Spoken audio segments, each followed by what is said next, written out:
What is the difference between an Aztec and a recognition? There really isn't any difference. They're both the same thing. It's an agreement that's sent out by the bank attorney, and it has to be signed. It's a document that pretty much details the loan amount, the property that's being used as collateral, the co-op in this instance, and it's signed by the borrower, the bank representative, and someone on the board.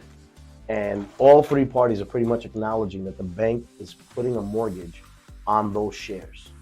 So if you paid cash, you wouldn't get one of those. Exactly. You wouldn't be dealing with a bank attorney or a bank, thus no recognition agreements or Aztec agreements. What's a proprietary lease? That's a good question. So proprietary lease, when you buy shares of a co-op, you're buying shares in a corporation. And your tenancy, you actually sign a lease, and it pretty much regulates your tenancy in that co-op. So you have to abide by the house rules.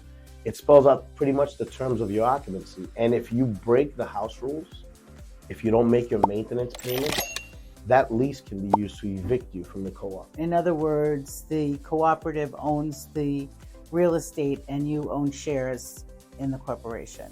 Whenever you're buying a co-op, you're buying exactly that, shares in a corporation. So that's the difference between a co-op and a condo would be that the co-op are shares in a corporation and the condo is actually similar to a house and real property. That's exactly right. Exactly right. When you're buying a co-op, it's shares in a corporation. A condo is real property. So if you buy a condo, you'd never get a proprietary lease. You would not. No, it's not involved.